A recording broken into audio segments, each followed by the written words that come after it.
नमस्कार साथियों, स्वागत है एक बार फिर से आपका एड्यूजब टेच प्लेटफॉर्म पर। आज हम मौलिक अधिकार प्रश्नोत्तरी पर चर्चा करेंगे। प्रश्नोत्तरी का मतलब हमने जो अब तक मौलिक अधिकार पढ़े हैं उनसे किस प्रकार के प्रश्न बनते हैं उनके बारे में आज हमें चर्चा करनी है। देखिए दोस्तों, प्रश्न अधीनस्थ बोर्ड ने प्रश्नों का पैटर्न चेंज कर दिया। प्रश्न कैसे आते हैं, अब आप उन प्रश्नों के चक्रव्यूह में फंसे ऐसा कभी ना हो। आपको देखना है कि आप हर प्रश्न को अटेंड करें और हर प्रश्न आपका सही हो। कैसे सही होगा?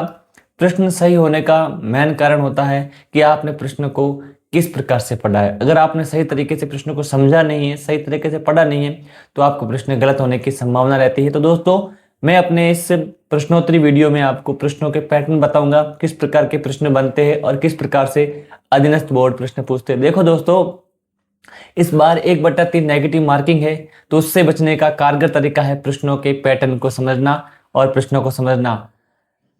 आप सभी को पुनः निवेदन किया जाता है कि आप इस चैनल को सब्सक्राइब करें, मेरे इस वीडियो को लाइक करें और अपने अधिक से अधिक दोस्तों के साथ साझा करें। मौलिक अधिकार प्रश्नोत्तरी में आपका पुनः स्वागत है। इसमें हम जो अब तक हमने मौलिक अधिकार पढ़े उनके प्रश्नों के बारे में चर्चा करेंगे।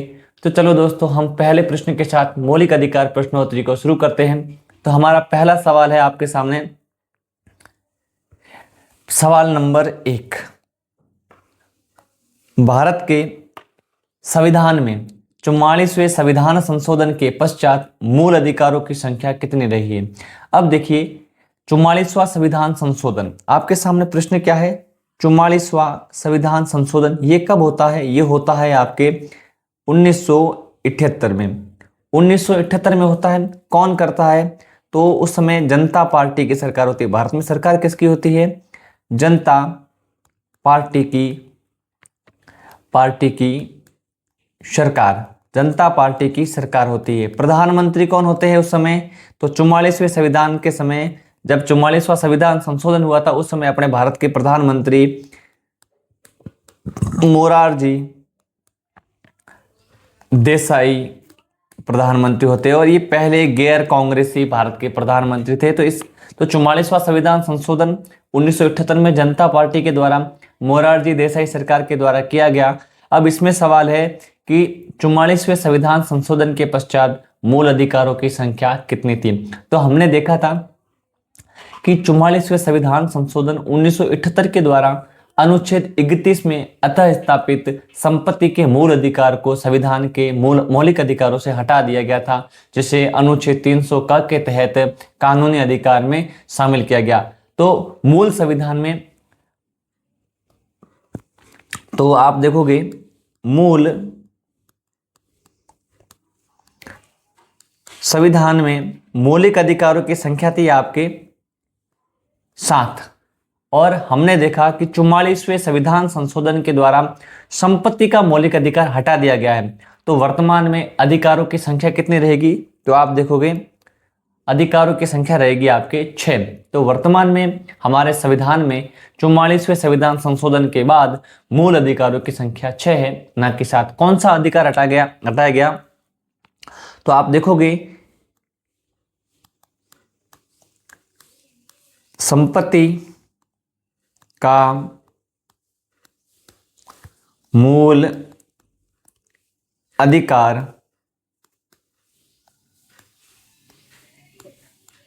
हटाया गया। तो 44वें संविधान संशोधन के तहत एक मूल अधिकार, संपत्ति का मूल अधिकार हटा दिया गया, जिसके बाद वर्तमान में मूल अधिकारों की संख्या 6 है। अगला सवाल है आपके सामने, निम्नलिखित में से कौन सा एक मौलिक अधिकार नहीं है? आपके सामने 4 ऑप्शन है, इनमें से आपको बताना है कि इनमें से कौन सा एक मौलिक अधिकार नहीं है। हमें उसके बारे में बताना जो मौलिक अधिकारों में शामिल नहीं है। पहला ऑप्शन है समानता का अधिकार। समानता का अधिकार हमारे संविधान के मूल अधिकारों में शामिल है। आप देखोगे अनुच्छेद 14 से लगाकर अनुच्छेद 18 के बीच समानता का मौलिक अधिकार है। दूसरा है स्वतंत्रता का अधिकार। समानता के बाद अगला अधिकार स्वतंत्रता का अधिकार आता है, जिसका उल्लेख अनुच्छेद 19 से 22 के बीच मिलता है। उसके बाद आता है मतदान का अधिकार।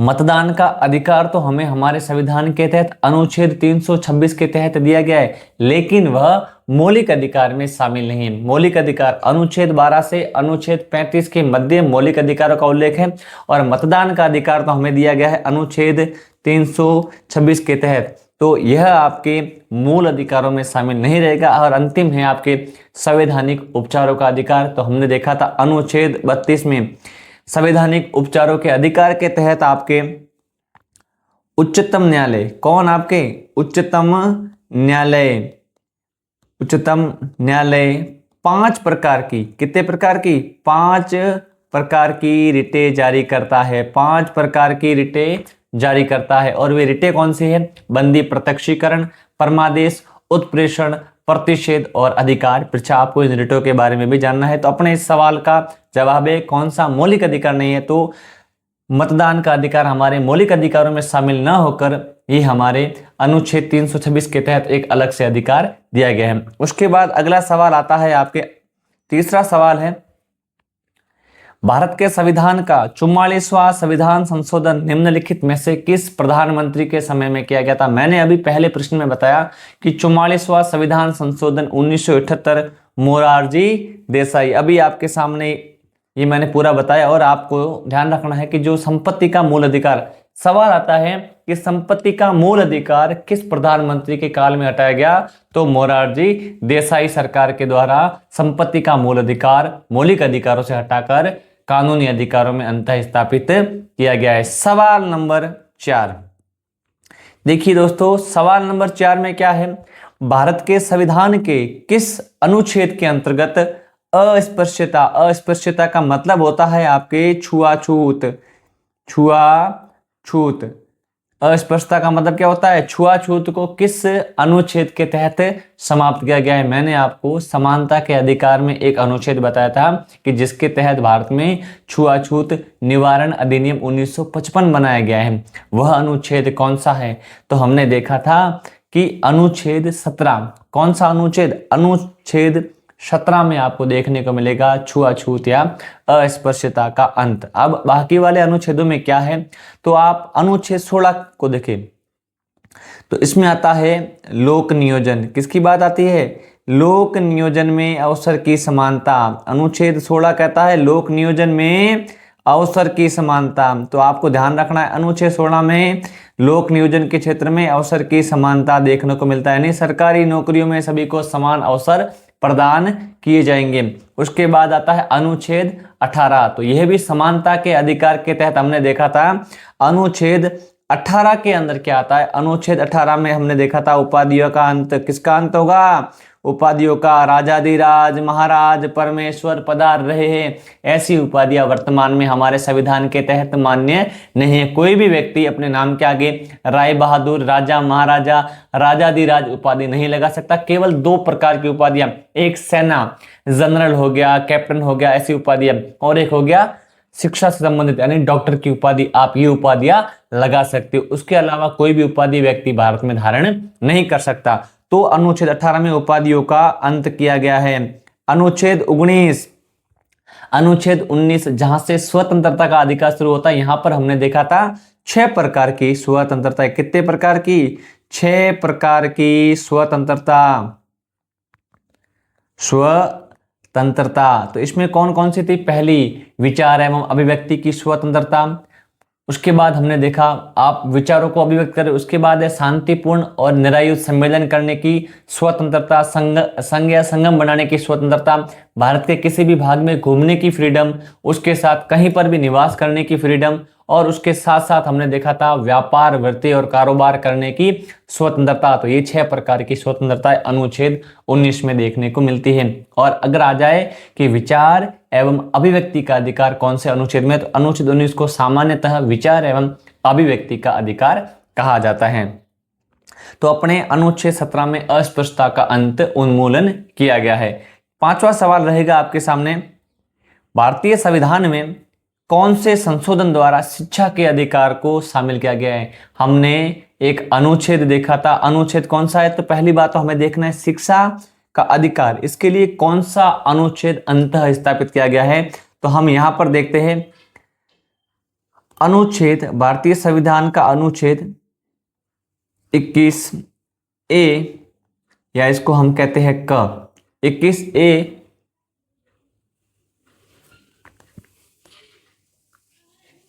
21A या फिर इसको हम 21 का कहेंगे, इसके अंदर हमें शिक्षा का अधिकार दिया गया है। अब ये शिक्षा का अधिकार कब दिया गया? तो 86वां संविधान संशोधन। आप देखोगे दोस्तों 86वें संविधान संशोधन 2002। तो संविधान संशोधन कौन सा? 86वां। और ये होता कब है आपके?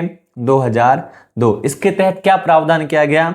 इसके तहत प्रावधान था 6 से 14 वर्ष के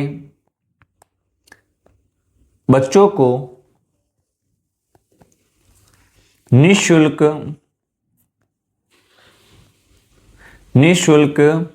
एवं अनिवार्य शिक्षा प्रदान करना।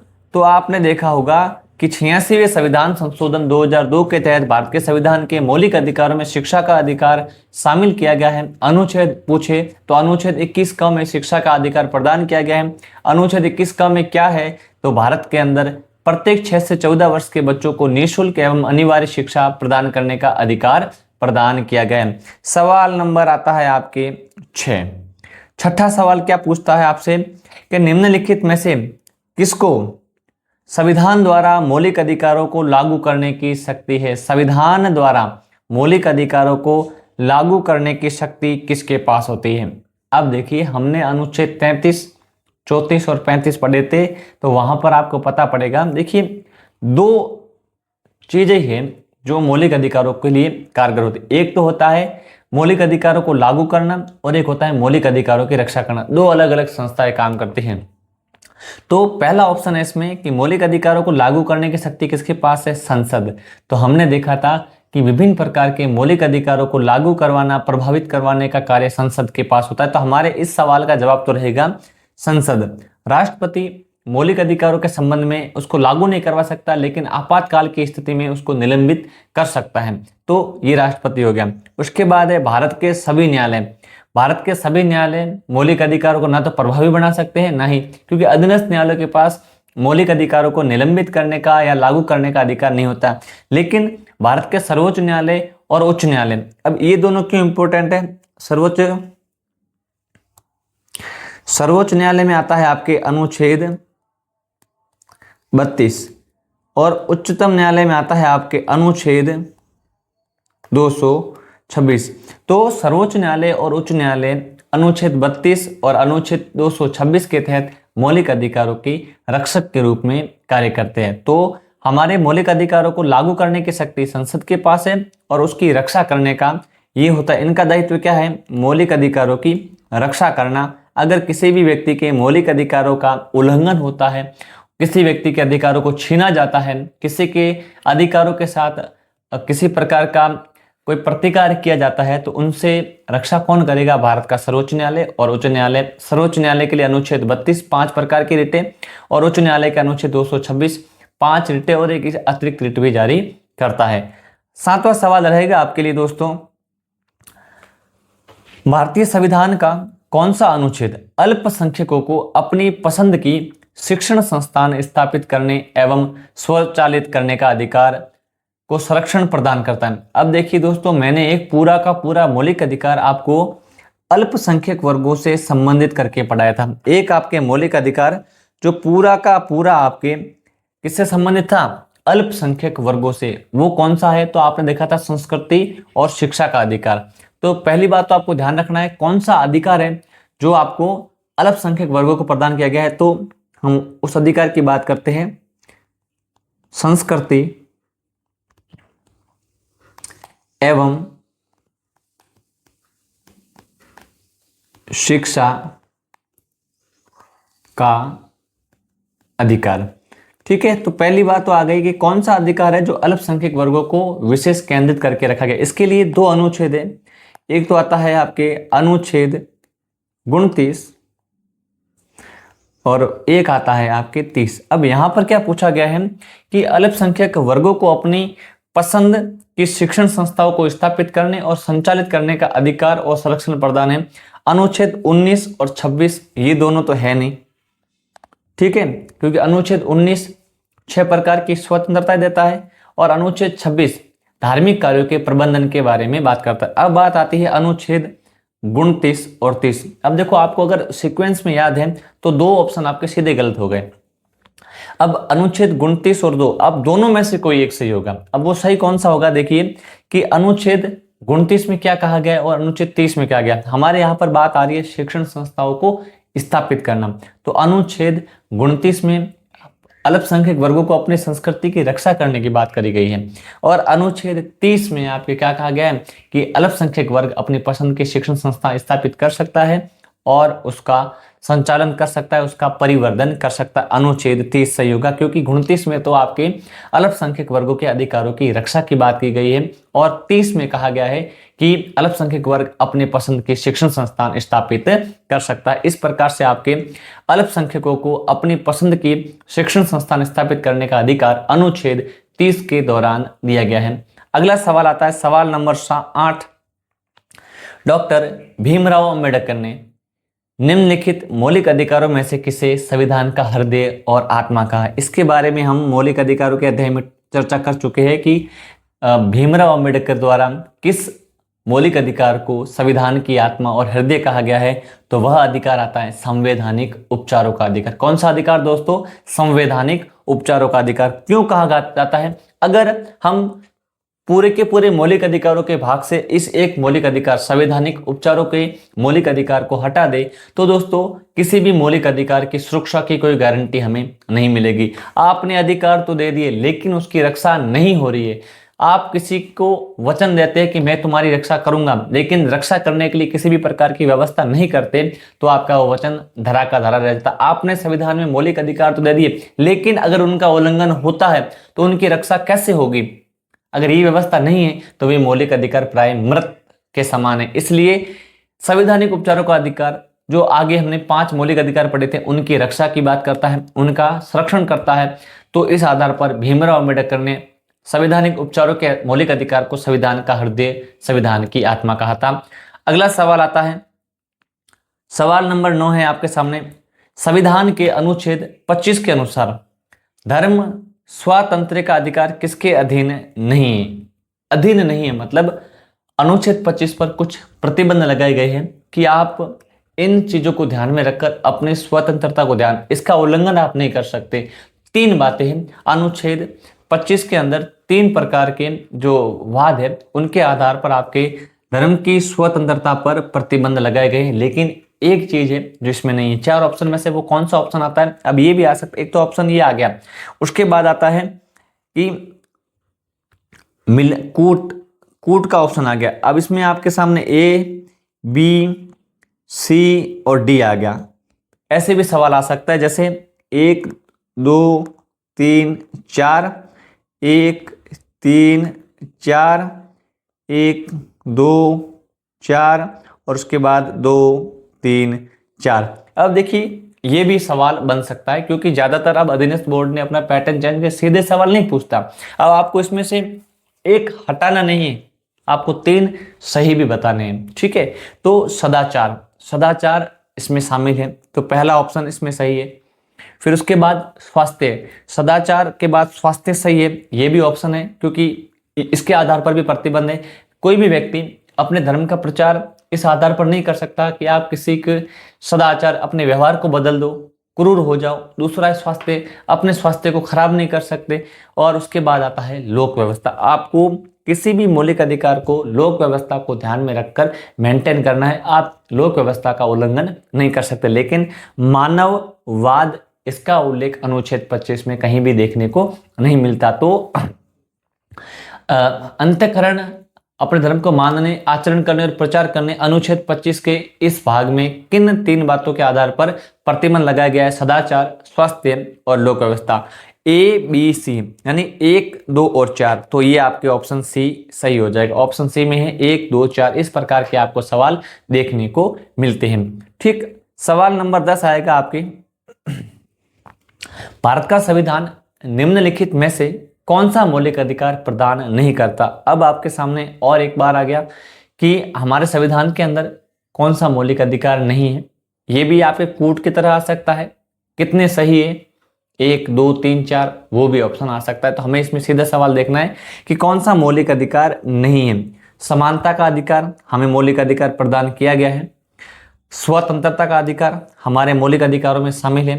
समान आवास का अधिकार, सभी लोगों को समान आवास का अधिकार अभी तक हमें प्रदान नहीं किया गया। अभी तक चल रहा है मुख्य प्रधानमंत्री आवास योजना के तहत, कोशिश कर रही है सरकार, लेकिन अभी तक सभी लोगों को समान आवास का अधिकार। अगर ये अधिकार लागू होता तो भारत में झोपड़पट्टियां, झुग्गी पट्टियां, जो ये सड़कों के किनारों पर लोग बैठे रहते, वो व्यवस्था खत्म हो जाती। तो अभी तक भारत में समान आवास के अधिकार को शामिल नहीं किया गया है मौलिक अधिकारों में। और धर्म का पालन, ये पूरा का पूरा अनुच्छेद 25 से 28 तक इसका उल्लेख देखने को मिलता है। 11वां सवाल है आपके सामने, मौलिक अधिकार है। अब मौलिक अधिकार निम्न में से क्या है? कठोर। मौलिक अधिकार कठोर नहीं है। दूसरा है, कठोर क्यों नहीं है? क्योंकि मौलिक अधिकार प्रत्येक नागरिक को आसानी से मिल जाते हैं, संविधान में वर्णित है, इस आधार पर लचीले हैं, आप इसमें आसानी से परिवर्तन भी नहीं कर सकते। उसके बाद है वाद योग्य, और डी ऑप्शन है अवाद योग्य। वाद योग्य क्या होता है? जब आपके मौलिक अधिकारों का उल्लंघन होता है तो आप इसकी शिकायत न्यायालय के अंदर कर सकते हो, यही होता है वाद योग्य। वाद योग्य का मतलब होता है चर्चा इस पर की जा सकती है कि आपके मौलिक अधिकारों का उल्लंघन किस मात्रा में हुआ है और किस मात्रा में आपके मौलिक अधिकारों की वापस प्राप्ति कराई जा सकती है। इस आधार पर मौलिक अधिकार वाद योग्य होते हैं। क्या होते हैं? वाद योग्य। इसका मतलब क्या होता है? यदि यदि यदि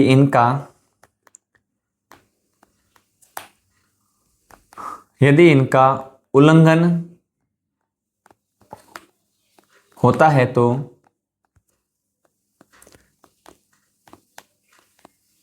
न्यायालय की शरण में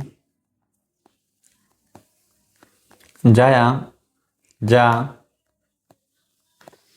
सकता है। बस ये बात ध्यान रखनी है, यदि मौलिक अधिकारों का उल्लंघन होता है तो हम न्यायालय की शरण में जा सकते हैं। इसी आधार पर मौलिक अधिकार वाद योग्य होते हैं। सवाल नंबर 12 आपके सामने है, संपत्ति का अधिकार एक है। संपत्ति का अधिकार वर्तमान में किस कैटेगरी में आता है? मौलिक अधिकार नहीं है, क्योंकि 44वें संविधान संशोधन 1978 के द्वारा मोरारजी देसाई सरकार के द्वारा संपत्ति के मौलिक अधिकारों की श्रेणी से हटा दिया गया है, ये नहीं है। उसके बाद अगला है कानूनी अधिकार। मैंने बताया अनुच्छेद 300 क के तहत, किसके तहत?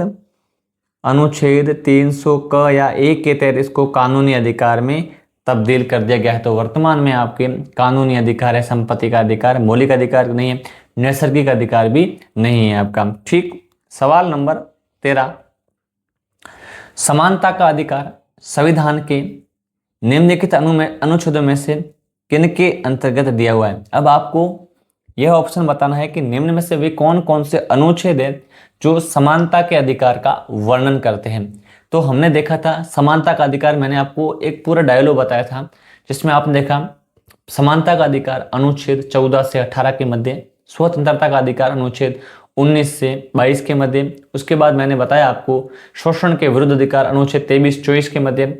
उसके बाद मैंने बताया धर्म की स्वतंत्रता का अधिकार अनुच्छेद 25 से 28 के मध्य। उसके बाद संस्कृति एवं शिक्षा का अधिकार अनुच्छेद 29 और 30 के मध्य। और लास्ट मैंने आपको बताया संवैधानिक उपचारों का अधिकार अनुच्छेद 32। आपको अगर ये सीक्वेंस याद है कौन से अधिकार के लिए कौन से अनुच्छेद है, तो आप उसको फाइंड करो। अनुच्छेद 13 पहला ऑप्शन। तो अनुच्छेद 13 में हमने देखा था राज्य के साथ साथ हमने देखा था कि यदि मौलिक अधिकारों का उल्लंघन होता है तो वह क्या हो जाएंगे? उल्लंघन करने की मात्रा तक शून्य या उसका अल्पीकरण हो जाएगा। उसके बाद इसमें कुछ विधि की परिभाषा भी है, तो यह आपके खोटा हो जाएगा, ये ऑप्शन इसमें शामिल नहीं है, यानी समानता के अधिकार में अनुच्छेद 13 नहीं आता। उसके बाद अनुच्छेद 14, 15 और 16 ये तीनों अधिकार आपके समानता के अधिकार में आते हैं। तो 2, 3 और 4 ये आपका रहा 2, 3 और 4, ऑप्शन सी आपके इसमें सही रहेगा। अनुच्छेद 14 विधि का समान संरक्षण, अनुच्छेद 15 धर्म जाति लिंग वंश मूल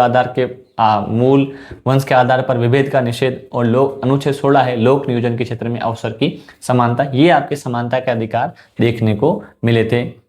उसके बाद सवाल नंबर 14 है आपके लिए, भारतीय संविधान के अनुच्छेद 25 का संबंध है। अनुच्छेद 25 कौन से मौलिक अधिकार से संबंधित है? तो पहला है आपके धर्म की स्वतंत्रता से, दूसरा है संपत्ति के अधिकार से, तीसरा है समानता के अधिकार से और चौथा है अल्पसंख्यकों की सुरक्षा से।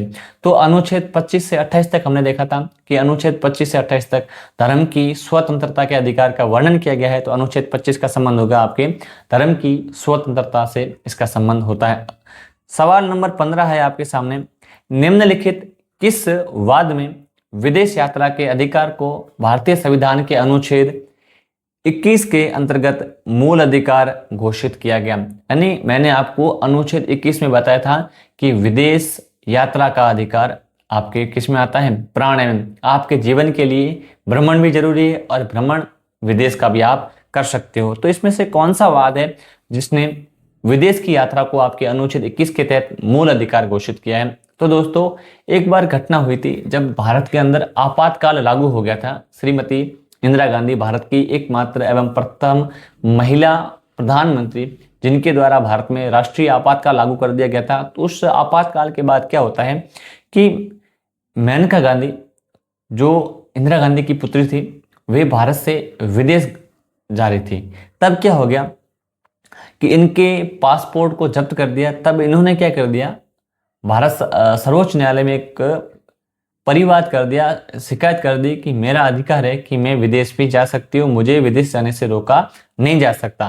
तो इस वाद को मेनका गांधी वाद कहा गया। और मेनका गांधी वाद के बाद, किस वाद के बाद? मेनका गांधी वाद बनाम भारत संघ के बाद अनुच्छेद 21 में विदेश यात्रा के अधिकार को मूल अधिकार घोषित किया गया। तो आपके ऑप्शन ए सही रहेगा। मेनका गांधी बनाम भारत संघवाद के बाद विदेश यात्रा के अधिकार को मूल अधिकारों के अनुच्छेद 21 के तहत जगह दी गई है।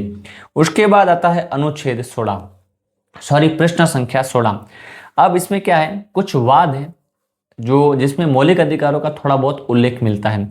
उस वाद के अनुसार आपको क्या करना है, इसको क्रमबद्ध करना है। पहले कौन सा हुआ, उसके बाद कौन सा हुआ। ये सवाल आजकल ज्यादा देखने को मिलते, क्रम से बताइए हर चीज को। तो राजनीति में भी ऐसे सवाल का क्रम बनता है, मौलिक अधिकारों का क्रम पूछ सकते हैं, इसका भी क्रम पूछा जा सकता है। तो सबसे पहला वाद है केशवानंद भारती बनाम केरल राज्यवाद। ये होता है आपके 1973 में।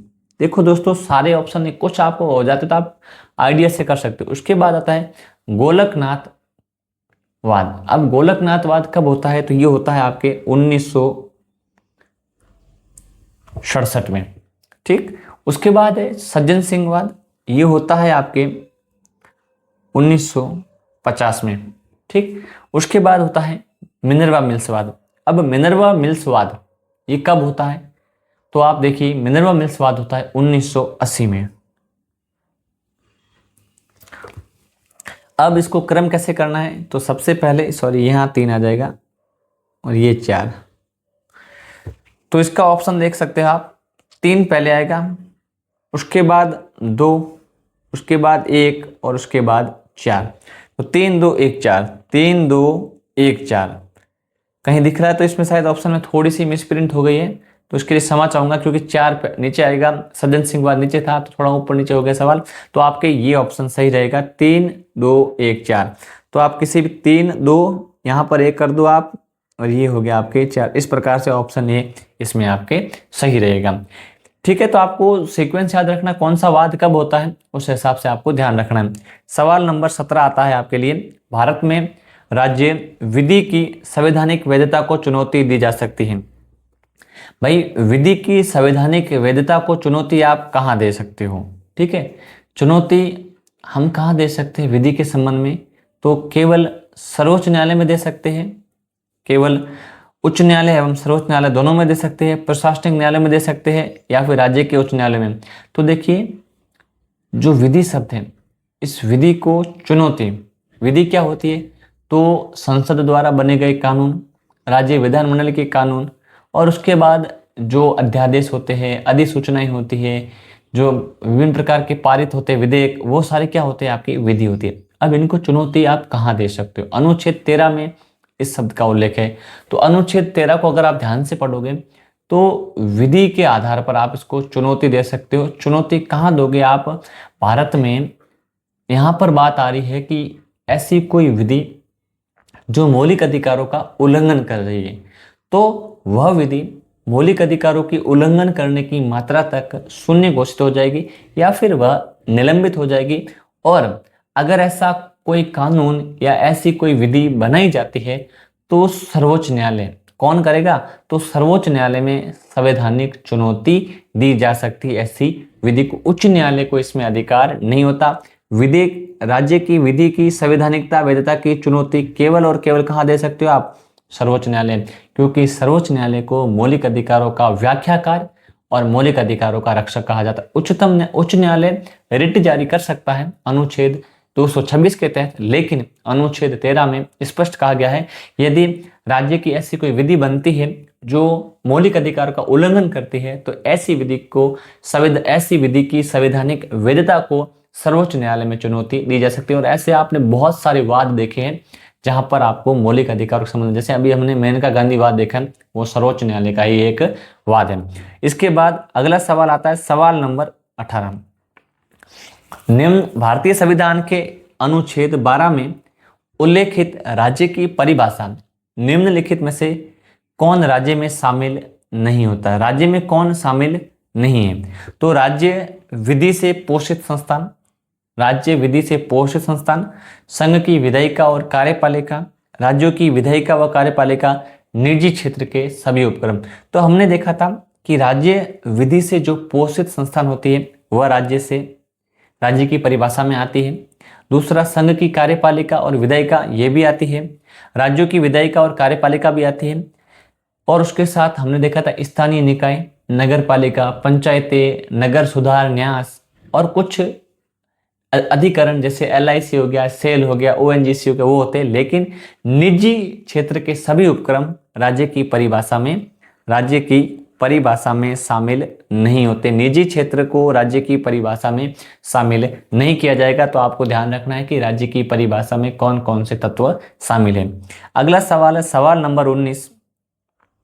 निम्नलिखित में से कौन से विकल्प का संबंध समानता के अधिकार से है? अब इनमें से आपको देखना है एक अधिकार जिसका संबंध सीधा का सीधा समानता के अधिकार से। ऑप्शन ए उपाधियों का निषेध, ऑप्शन बी अस्पृश्यता का अंत, अल्पसंख्यक वर्गों के हितों का संरक्षण और विधि के समक्ष समानता। देखो इसमें क्या है कि निम्न विकल्पों में से कौन से एक विकल्प का संबंध नहीं है समानता के अधिकार से, यानी 3 का संबंध तो समानता के अधिकार से है, लेकिन एक ऐसा ऑप्शन है इसमें जो समानता के अधिकार से मेल नहीं खाता। तो उपाधियों का निषेध, समानता के अधिकार का उल्लेख कहां? तो देखिए अनुच्छेद 14 से लगाकर अनुच्छेद 18।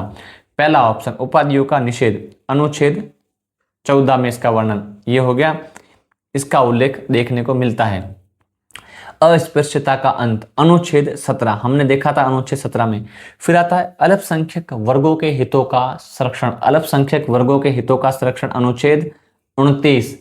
और फिर आता है विधि के समक्ष समानता, ये आपके आता है, सॉरी इसमें एक यहां पर आपको अनुच्छेद 18 करना है, अनुच्छेद 18 और विधि के समक्ष संरक्षण अनुच्छेद 14। इस प्रकार से आप देखोगे वे कौन से अनुच्छेद है जो 14 से 18 के बीच में नहीं आता, एकमात्र अनुच्छेद 29।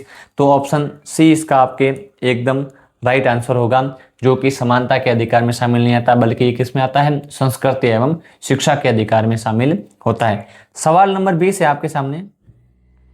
भारत के संविधान में गारंटित मूल अधिकार निलंबित किए जा सकते हैं। भारत के संविधान में जो मूल अधिकारों की गारंटी दी गई है उसका निलंबन किसके द्वारा किया जा सकता है? मूल अधिकारों का निलंबन किसके द्वारा? पहला आता है राष्ट्रीय आपात उद्घोषणा द्वारा, दूसरा आता है संसद द्वारा पारित अधिनियम द्वारा, तीसरा है भारत के संविधान में संशोधन द्वारा और चौथा है उच्चतम न्यायालय के न्यायिक निर्णय द्वारा। तो देखो संसद द्वारा पारित अधिनियम मूल अधिकारों की गारंटी को निलंबित नहीं कर सकती, क्योंकि संसद अधिकारों के मूल ढांचे को प्रभावित नहीं कर सकती। आपने देखा था केशवानंद भारती बनाम केरल राज्यवाद में मूल ढांचे की अवधारणा आई है, उसके बाद से संसद मौलिक अधिकारों के मूल ढांचे में परिवर्तन नहीं कर सकती, तो मूल अधिकारों का निलंबन संसद के हाथ में नहीं है। भारत के संविधान में संशोधन द्वारा, तो संविधान में संशोधन करके आप अधिकारों को निलंबित नहीं कर सकते, बल्कि उनमें कुछ परिवर्तन कर सकते हो। आप पूरे के पूरे मूल ढांचे को नहीं बदल सकते। और उच्चतम न्यायालय के न्यायिक निर्णय द्वारा, उच्चतम न्यायालय तो मौलिक अधिकारों की व्याख्या करता है उसका निलंबन करने का काम सर्वोच्च न्यायालय का नहीं होता। तो ऑप्शन ए सही रहेगा। जब देश के अंदर अनुच्छेद, कौन सा अनुच्छेद, अनुच्छेद 352 के तहत, अनुच्छेद 352 के तहत राष्ट्रीय आपात की उद्घोषणा होती है और वो भी युद्ध के आधार पर, अशांति के आधार पर, तो कुछ मूल अधिकारों को निलंबित किया जा सकता है राष्ट्रपति द्वारा। तो ये आपको ध्यान रखना है। मूल अधिकारों का निलंबन करता कौन है? तो इसके लिए आपको संसद नहीं बल्कि कहाँ जाना पड़ेगा? राष्ट्रपति के पास। कुछ तो स्वतः ही निलंबित हो जाते हैं अनुच्छेद 19, और कुछ बाकी वाले मूल अधिकारों को निलंबित करने के लिए राष्ट्रपति को कहना पड़ता है। तो राष्ट्रपति मूल अधिकारों का निलंबन कर सकता है। उसके बाद आता है सवाल नंबर 21। निम्नलिखित में से कौन सा एक मौलिक अधिकार नहीं है? नहीं, सत्य, असत्य, इन सवालों में आपको कंफ्यूजन नहीं होना है। नहीं का मतलब है 3 है और 1 नहीं है। बोलने का अधिकार किस में आ गया? विचार एवं अभिव्यक्ति, अनुच्छेद 19, यह अधिकार आपके मौलिक अधिकारों में। व्यवसाय का अधिकार, मैंने कहा था व्यवसाय, वृत्ति और कारोबार का अधिकार, अनुच्छेद 19, ये भी आपके इसमें आता है। हड़ताल पर जाने का अधिकार, आपको हड़ताल पर जाने का अधिकार संविधान के अंदर नहीं दिया गया, आपको शांतिपूर्ण सम्मेलन का अधिकार है। हड़ताल शब्द का उल्लेख हमारे संविधान के अंदर कहीं पर भी देखने को नहीं मिलता। अनुच्छेद 19 में संघ, शांतिपूर्ण सम्मेलन और निरायुध सम्मेलन की बात कही गई, हड़ताल की बात नहीं। और धर्म का अधिकार, ये तो पूरा का पूरा एक भाग है अनुच्छेद 25 से अनुच्छेद 28 के बीच, तो ये भी आपके मौलिक अधिकार। लेकिन हड़ताल पर जाने का अधिकार हमारे मूल अधिकारों में शामिल नहीं है। अनुच्छेद 22 आता है दोस्तों आपके लिए। सवाल नंबर 22 है, निम्नलिखित में से कौन सा कथन असंगत है? आपको 4 कथन पढ़ने हैं, इनमें से आपको बताना है एक कथन जो असत्य है। पहला है, मौलिक अधिकार राज्य के लिए नकारात्मक प्रवृत्ति के होते हैं। दूसरा है, मौलिक अधिकार की प्रकृति अवाद योग्य है। तीसरा है, मौलिक अधिकार नागरिकों के लिए सकारात्मक प्रवृत्ति के हैं। और चौथा है, मौलिक अधिकार राज्य के विरुद्ध नागरिकों के दावे माने जाते हैं। चारों ऑप्शन को ध्यान से पढ़ेंगे तो इसमें से आपको 3 ऑप्शन तो मौलिक, ये विशेषता है मौलिक अधिकारों की, इन विशेषताओं में से एक विशेषता आपको बतानी है जो नहीं है। ठीक है, तो पहला है, मौलिक अधिकार राज्य के लिए नकारात्मक प्रवृत्ति के होते हैं। क्यों होते हैं? क्योंकि मौलिक अधिकार जो होते हैं ये होते हैं नागरिकों को राज्य के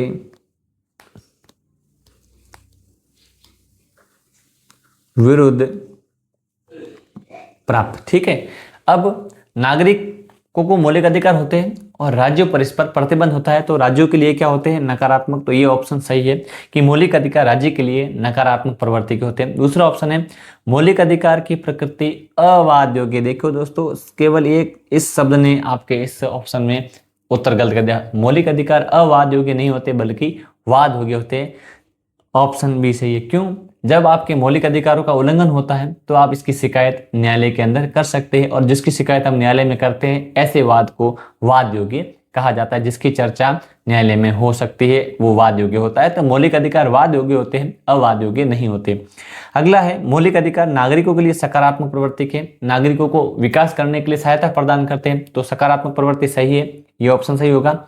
मौलिक अधिकार राज्य के विरुद्ध नागरिक के दावे होते हैं, तो ये भी ऑप्शन आपके सही है। तो इस सवाल को आप थोड़ा सा हाईलाइट करें, कभी कभार विशेषताएं पूछ जाती है तो हमारे ये सवाल गलत ना हो, ध्यान रहे। सवाल नंबर 23 है आपके, निम्नलिखित में से किस संविधान संशोधन द्वारा विधि शब्द में संविधान संशोधन शब्द को हटाया गया? अब आपके सामने एक महत्वपूर्ण सवाल आ गया है कि निम्न में से किस संविधान संशोधन द्वारा विधि शब्द में से संविधान संशोधन को शब्द को हटाया गया है?